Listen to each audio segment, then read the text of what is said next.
Many of us are drawn to Buddhism with a simple hope: to end our suffering.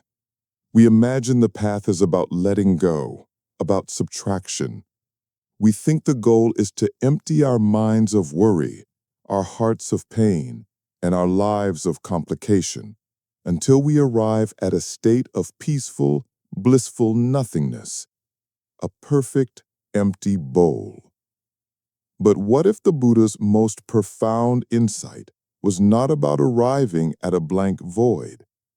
What if the path doesn't lead to an escape from the world, but to a radical intimacy with it?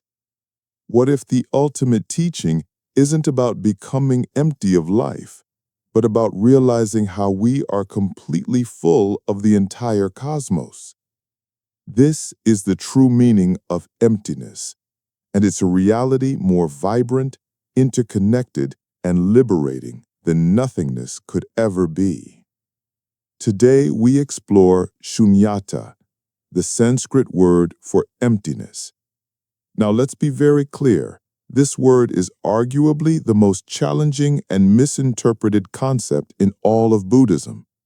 Our minds hear emptiness and immediately leap to one of two ideas: either the bleakness of nihilism, the belief that nothing exists and life is meaningless, or the idea of a blank cosmic void. But the Buddha was not a nihilist. His teaching of emptiness is not a denial of our existence. Instead, it is a profound insight into how we exist. Śūnyatā doesn't mean an absence of reality. It means an absence of a separate, solid, independent reality. It's the key that unlocks a completely different way of seeing ourselves and the world. In the Mahayana tradition, particularly in texts like the Heart Sutra, we find the famous phrase, "Form is emptiness, emptiness is form." This isn't a riddle. It's a statement that the world of forms we experience is not different from this reality of emptiness. They are two sides of the same coin. So how do we understand this? Imagine a wave on the ocean. Does the wave exist? Of course. You can see it. It has a shape and power. It can carry you to shore. A nihilist might say, the wave is just an illusion. It isn't really there. This is incorrect. The wave is conventionally real. But now let's look for the wave as a separate, independent thing. Can you take the wave out of the ocean and put it on the beach? No. Where does the ocean stop and the wave begin? There is no hard line.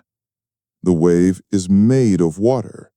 Its existence is dependent on the wind, the currents, the gravity of the moon, the depth of the seafloor. The wave is empty of a separate, standalone self. But, and this is the crucial point, it is full of everything else. It is full of the entire ocean. Its very nature is water. To be a wave is to be the ocean in a temporary, beautiful form. This is Śūnyatā. It is not that the wave is nothing, it's that the wave is everything else. Form, or the wave, is emptiness, meaning empty of a separate self, and emptiness, like the interdependent nature of the ocean, is form, meaning manifesting as this very wave. This isn't just cosmic poetry. It's a profoundly practical tool for living with more freedom and compassion. Think of the heavy burden of me. We walk around trying to build and defend this solid, separate self, my reputation, my career, my identity. We suffer so much when this me is criticized or fails. The wisdom of emptiness reveals that this self, like the wave, is not a solid, fixed thing. It's a process, a flowing, changing combination of our body, thoughts, feelings, and relationships. It is empty of a permanent, isolated core. Seeing this doesn't annihilate us. It liberates us. The pressure is off.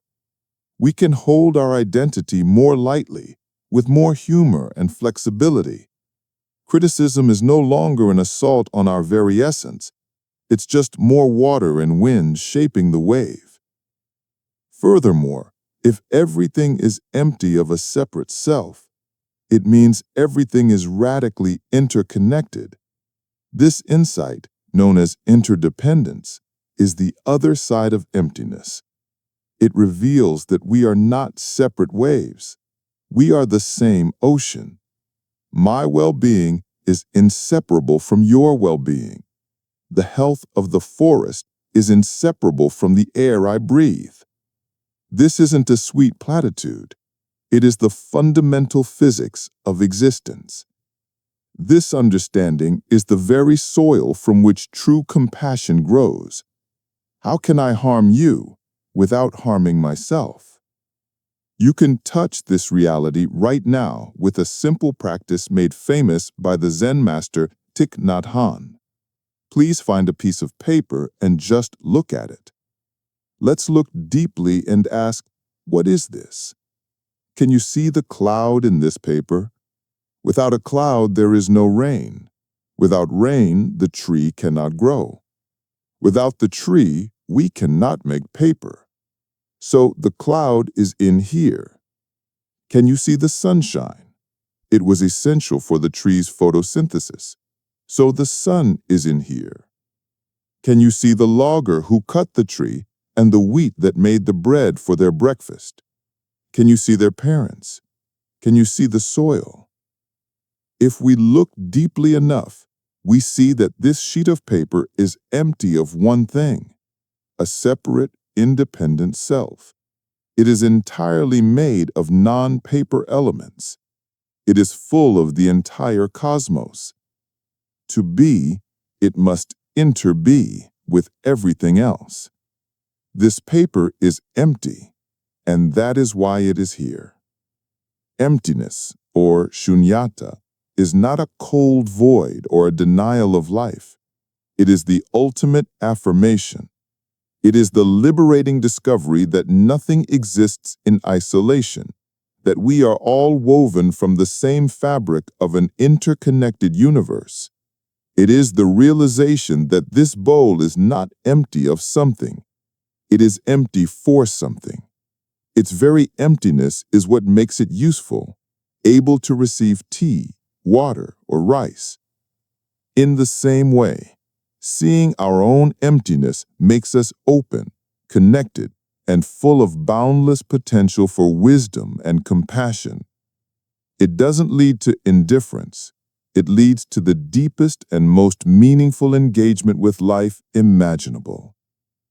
What is one simple thing you can look at today and see the entire universe inside it? Share your beautiful interbeing insight in the comments below. If this exploration has helped fill your understanding, please support our channel by liking this video and subscribing to the Mindful Compass. May you see the fullness in all things.